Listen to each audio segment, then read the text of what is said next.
माननीय स्पीकर साहब ने एक डायरेक्शन दिया 115(1) में और ये कहा सभापति महोदय लीडर ऑफ द अपोजिशन को कि जब आप कोई चीज बोल रहे हैं तो उसको ऑथेंटिकेट करिए। और उनके 6 ऐसे पॉइंट हैं राष्ट्रपति अभिभाषण में जिसके समर्थन में मैं बोलने के लिए खड़ा हुआ हूं, जिसमें मुझे लगता है कि इस पूरे पार्लियामेंट का जो एक उद्देश्य है बनने का, जो कॉल एंड सगदर कहता है कि लीडर ऑफ द अपोजिशन वैसा होना चाहिए जिसको पार्लियामेंट्री स्किल के बारे में, रूल के बारे में, कंट्री के बारे में, देश के प्रधानमंत्री के बारे में, देश की स्वतंत्रता के बारे में, सॉवरेनिटी के बारे में पूरी जानकारी होनी चाहिए। और मैं बड़े ही दुखी मन से यह बात बोलने जा रहा हूं कि वर्षों बाद ये चौथा मेरा टर्म है। इस चौथे टर्म में मुझे पहली बार एक ऐसा लीडर ऑफ द अपोजिशन दिखाई दे रहा है जो दुनिया में भारत कैसे कमजोर हो, देश के कैसे टुकड़े हो, किस तरह की विदेशी ताकतों के साथ मिलकर यहां की सोसाइटी को बरगलाया जाए, गलत बयानी किया जाए। और इस पार्लियामेंट में 105 जो हमको मिला हुआ अधिकार आर्टिकल 105 में फ्री एंड फेयर डिस्कशन का, उस फोरम का मिसयूज करके पूरे देश को गुमराह किया जाए। इसीलिए आपके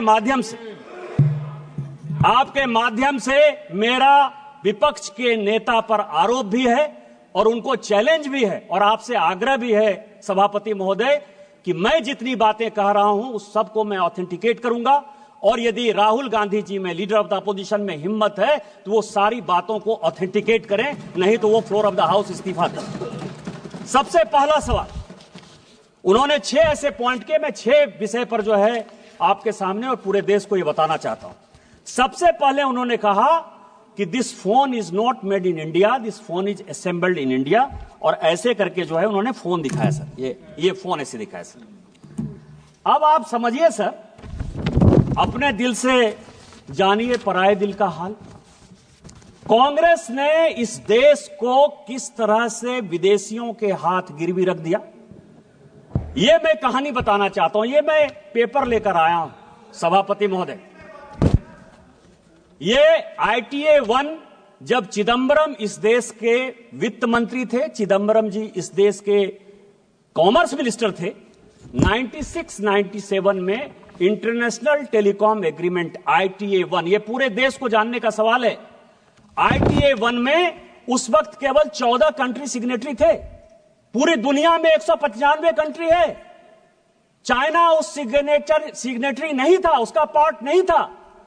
लेकिन इस देश को बेचने के लिए जो सॉफ्टवेयर, हार्डवेयर, इलेक्ट्रॉनिक्स, टॉयज, ये सब जो पूरी दुनिया में बनाते थे मैन्युफैक्चरर, यूरोपियन यूनियन के दबाव में इस सरकार ने और उस तत्कालीन वित्त मंत्री ने पैसे लेकर उस एग्रीमेंट को साइन कर लिया।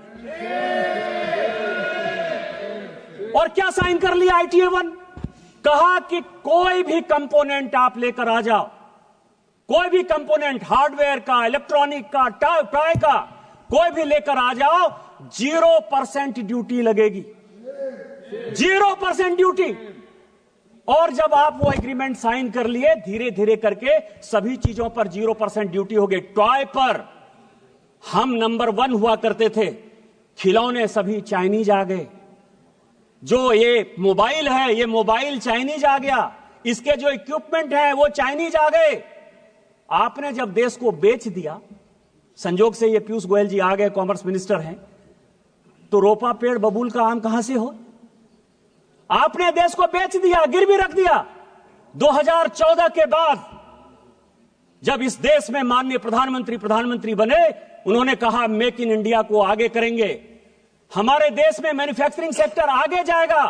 सारी टेलीकॉम कंपनियों को उन्होंने कहा आज तो असेंबलिंग हो रही है। और पीयूष गोयल जी मुझसे ज्यादा बोलेंगे कि 2015 में जब ITA 2 आया कि इसको साइन करना है, तो माननीय पीयूष गोयल जी ने जाकर, इस सरकार ने जाकर माननीय प्रधानमंत्री जी के आदेश पर ITA 2 का सदस्य आज तक हम नहीं बने।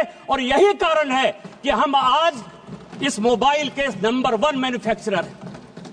आप ऑथेंटिकेट करो। आप एआई की बात कर रहे हो, आप प्रधानमंत्री को मैन्युफैक्चरिंग समझा रहे हो, प्रोडक्शन समझा रहे हो, कंज्यूमर समझा रहे हो। आपने जो देश को गिरवी रखा, आपने जो देश को बेचा, यदि आपके पास प्रमाण है कि माननीय प्रधानमंत्री जी ने यहां के मैन्युफैक्चरिंग सेक्टर को नहीं बढ़ाया, चाइना को उन्होंने बैन नहीं किया, आज चाइना को कंपटीशन यदि हम नहीं दे रहे हैं, तो आप ऑथेंटिकेट करो, नहीं तो आप देश से माफी मांगो कि आपने माननीय प्रधानमंत्री जी के इमेज को खराब किया। दूसरा बॉर्डर का सवाल है। फिर मैं कहूंगा सर, मैं कई एक किताब कोट करके आया, उन्होंने कहा बॉर्डर में चाइना जो है लेके चला गया। वैसे राजीव रंजन सिंह जी मुझे बहुत कह रहे थे कि चौकीदार वाला बात कहा और सुप्रीम कोर्ट के जजमेंट से जो है भाग गया। ऐसे ही भगौड़ा है, झूठ बोलने की आदत है, कभी झूठ बोल दिया और कहीं दबाव आ गया तो वापस चले जाते हैं। लेकिन इस देश के बॉर्डर और सैनिकों के लिए बहुत इंपॉर्टेंट बात है। क्या बात कहा उन्होंने सर, कि माननीय प्रधानमंत्री जी, जिनके पीछे वो तीसरी बार देश के प्रधानमंत्री बने, 140 करोड़ लोगों का जो विश्वास है वो माननीय प्रधानमंत्री पर है, इसीलिए तीसरी बार उनको प्रधानमंत्री बनाया। दुनिया के फोरम पर जब वो जाते हैं तो आज दुनिया में चाहे रूस यूक्रेन वार हो रहा हो, चाहे यूरोपियन यूनियन में परेशानी हो रही हो, चाहे इजराइल में परेशानी हो रही हो, फिलिस्तीन में परेशानी हो रही हो, पूरी दुनिया भारत की तरफ देखती है। लेकिन ये किसने पैदा किया? मैं लेकर आया हूं सर आचार्य कृपलानी। सभी को जानने वाला सवाल है, आचार्य कृपलानी कांग्रेस के बड़े नेता थे। उनकी वाइफ सुचेता कृपलानी जो है उत्तर प्रदेश की मुख्यमंत्री भी बनी। कांग्रेस पार्टी से आचार्य कृपलानी ने इस्तीफा क्यों दिया? यह देश को जानने वाला सवाल है। जब पंचशील के समझौते पर, हिंदी चीनी भाई भाई के नाम पर, जब नेहरू ने पंचशील एग्रीमेंट साइन करने का विचार किया तो आचार्य कृपलानी ने कांग्रेस में उनका विरोध किया। उन्होंने कहा आप देश को बेच रहे हो, आप तिब्बत को उसके साथ जाने के लिए मजबूर कर रहे हो, आप हमारे ऊपर एक दुश्मन को पैदा कर रहे हो और यह चलने वाला नहीं है और एक दिन चाइना हमारे ऊपर अटैक करेगा। इस गांधी परिवार ने नेहरू जी के नेतृत्व में आचार्य कृपलानी को ही कांग्रेस से बाहर कर दिया। इतनी ही बात नहीं, जब इन्होंने यह बात कही कि प्रधानमंत्री जी कुछ बोलते हैं और जो आर्मी के चीफ हैं या सेना के जो जवान हैं वो अलग बात बोलते हैं, मैं कोट कर रहा हूं सर, उस वक्त के जो एयर मार्शल थे, फील्ड मार्शल थे रॉबर्ट्स, उसने कहा पंचशील के इस सिद्धांत के बाद चाइना हमारे ऊपर अटैक करेगा और हमारी आर्मी इतनी मजबूत नहीं है कि हम उसका मुकाबला कर पाए। जब यह स्टेटमेंट बाहर आया, इसी फ्लोर पर नेहरू जी ने कहा कि आर्मी के जो लोग हैं वो गलत बयानी कर रहे हैं, मुझे अपने देश पर भरोसा है और मेरे पास इतनी सेना की ताकत है कि हम किसी भी देश का मुकाबला कर सकते हैं, चाइना क्या बात है। यह मैं उनका स्टेटमेंट 1960 का इसी फ्लोर ऑफ द हाउस पर जो है उन्होंने दिया है, उसको मैं कोट कर रहा हूं। और 61 में जब करियप्पा जी रिटायर हो रहे थे, फील्ड मार्शल करियप्पा बड़े फील्ड मार्शल थे, तो उन्होंने कहा कि मुझे फक्र इस बात का है कि मैं सैनिकों को मरते हुए नहीं देख पाया, उसके पहले ही मैं रिटायर हो रहा हूं। और जो 62 में हुआ यह पूरी दुनिया जानती। और उसके बाद क्या हुआ? लगातार हम चाइना के साथ बॉर्डर डिस्प्यूट में लगे हुए हैं। और मैं एक पेपर लेकर आया हूं सर कि 1981 में राहुल गांधी जी की दादी इंदिरा गांधी जी ने एक एग्रीमेंट साइन किया और उस एग्रीमेंट को साइन किया उस वक्त के चाइना के जो वित्त मंत्री थे, फॉरेन मिनिस्टर थे, आर्मी डिफेंस मिनिस्टर थे, हुआंग हुआ और इंदिरा गांधी के बीच में 1981 में समझौता हुआ।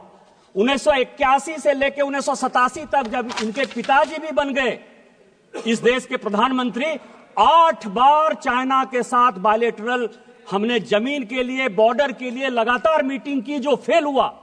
यदि चाइना ने नेहरू जी के समय जमीन नहीं लिया था तो इंदिरा गांधी ने वो कमेटी क्यों बनाई? राजीव गांधी ने वो कमेटी क्यों बनाई? 8 बार आपने उसकी 81 से लेकर 87 तक मीटिंग क्यों की? आप चाइना को पूरा का पूरा अक्साई चीन से लेके पाकिस्तान जो आपने बनाया उस पर नहीं जाता। आपने सेना को घुसने दिया, आप लद्दाख तक पहुंच गए, आप अरुणाचल तक पहुंच गए, आपने तिब्बत को देकर हमारे माथे पर चाइना को बैठा दिया। आज माननीय प्रधानमंत्री जी के कारण एक बॉर्डर का डिस्प्यूट रिजॉल्व होता हुआ नजर आ रहा है। माननीय जयशंकर जी ने यही बयान दिया कि वो हमारे साथ बायलैटरल टॉक में है और जहां जो लाइन ऑफ एक्चुअल कंट्रोल था वहां पर दोनों सेना चली गई है। इस प्रधानमंत्री जी के जिस मजबूती के कारण चाइना आज पूरी दुनिया में परेशान नजर आ रहा है, आप जो है उस प्रधानमंत्री जी को प्रेज करने के बदले, पूरे देश में उनकी वाहवाही करने के बदले अपने चाहे नेहरू का समस्या हो, चाहे इंदिरा जी का समस्या हो, चाहे राजीव गांधी का समस्या हो, उस समस्या को जो है चूंकि आप रिजॉल्व नहीं कर पाए, आपने चाइना को माथे पर बैठा दिया। आज माननीय प्रधानमंत्री जी उसको रिजॉल्व कर देंगे तो आपका सारा विषय खत्म हो जाएगा, क्योंकि चाइना के साथ आपका एग्रीमेंट है। चाइनीज कम्युनिस्ट पार्टी के साथ कांग्रेस पार्टी ने क्या एग्रीमेंट किया है आज तक पूरी दुनिया को नहीं पता है। तो चाइना के एजेंट के तौर पर जो आप बैठे हुए हो, इस कारण से माननीय प्रधानमंत्री जी को बदनाम करने के लिए, देश को गुमराह करने के लिए बात कर रहे हो। आप on the floor of the house माफी मांगो और ऑथेंटिकेट करो इन चीजों को।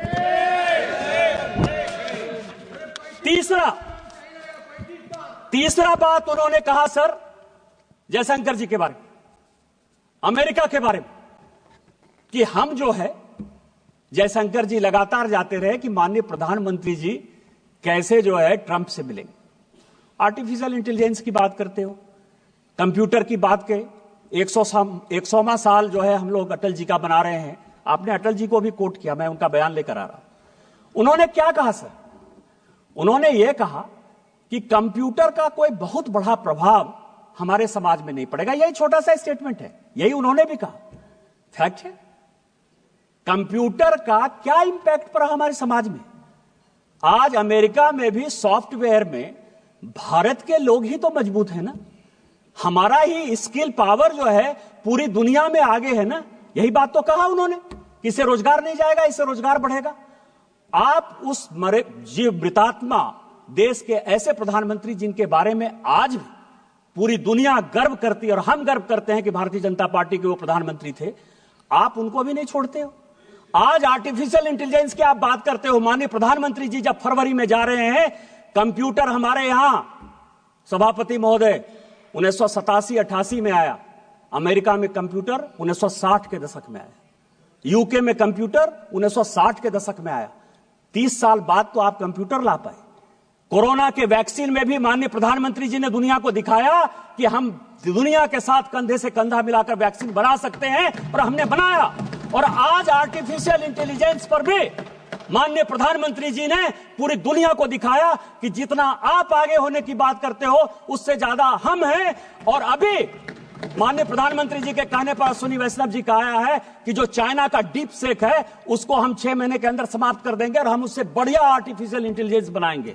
डाटा हमारे पास है, मैन्युफैक्चरिंग हमारे पास है, बुद्धि हमारे पास है। लेकिन आप क्या कर रहे हो कि अमेरिका में जयशंकर जी गए। मैं 27 जनवरी, पूरे हाउस के जानकारी के लिए, 27 जनवरी 2025 व्हाइट हाउस का जो स्टेटमेंट है वो पढ़ देना चाहता हूं। वो कहते हैं कि अमेरिका के राष्ट्रपति ने भारत के प्रधानमंत्री से बात की। व्हाइट हाउस का स्टेटमेंट है, देश का स्टेटमेंट नहीं है। और वो ये कहते हैं कि हम भारत के प्रधानमंत्री के साथ अच्छे रिलेशन रखना चाहते हैं। हमने उनको इनवाइट किया। यदि जयशंकर जी ने यह काम किया होता तो क्या व्हाइट हाउस पर भी भारत सरकार का इतना अधिकार है कि जो चाहे स्टेटमेंट दे दे?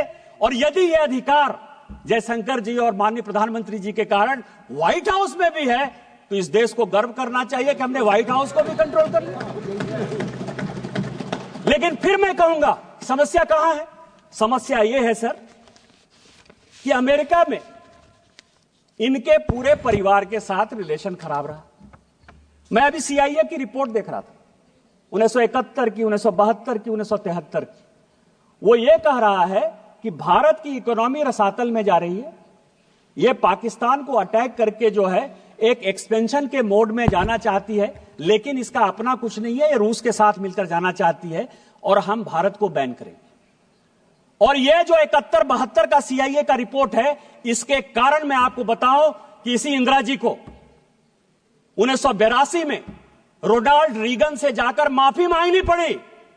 आप उस परिवार के आदमी हो, वो देश के प्रधानमंत्री। मैं नहीं बोलना चाहता था, मुंह नहीं खुलवाना चाहता था मैं, लेकिन 1982 में इंदिरा जी ने अमेरिका जाकर रोनाल्ड रीगन से माफी मांगी कि जो हो गया सो हो गया, हमको माफ कर दीजिए। और हम देश को, एक वो देश था और आज माननीय प्रधानमंत्री जी के नेतृत्व में यह देश है कि ट्रंप खुद से फोन करते हैं और ट्रंप व्हाइट हाउस में पूरा बताते हैं कि हमने उनको बुलाया है, हम उनके साथ अच्छा रिलेशन रखना चाहते हैं। देश कहां चला गया और आप कहां खड़े हो?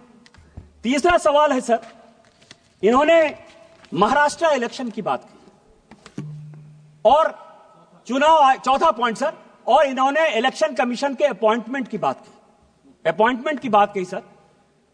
सुप्रीम कोर्ट का जजमेंट मैंने देखा। सुप्रीम कोर्ट के जजमेंट ने कहा कि जो इलेक्शन कमीशन का जो अपॉइंटमेंट है वो ट्रांसपेरेंट नहीं है। ये आज सुप्रीम कोर्ट में केस हुआ तो ये जजमेंट आया और ये भी कहा कि ये जजमेंट मैं टेम्पोररी दे रहा हूं, लेकिन पार्लियामेंट को ही अधिकार है कि कानून बनाए। कैसे बनाना है, इसी पार्लियामेंट ने पास किया कि कौन कौन लोग होंगे और इलेक्शन कमीशन का अपॉइंटमेंट कैसे होगा, बनाया सर। लेकिन मैं जो महत्वपूर्ण बात कह रहा हूं कि चुनाव आयोग पर इतना आरोप आप लगा दिए।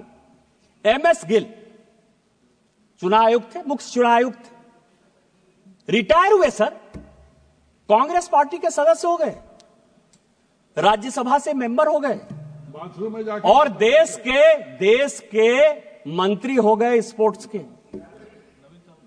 नवीन चावला सर, नवीन चावला, अब उनको मैं श्रद्धांजलि देता हूं, अभी उनकी डेथ हुई, लेकिन पूरी दुनिया जानती है कि जो विदेशी लॉबी है, मदर टेरेसा पर बहुत अच्छा बुक लिखा उन्होंने सर, और जो वो लॉबी सोरेस के साथ जो लॉबी गांधी परिवार को मदद करती है और जो देश के टुकड़े टुकड़े करना चाहती है, उस लॉबी के सबसे बड़े समर्थक थे।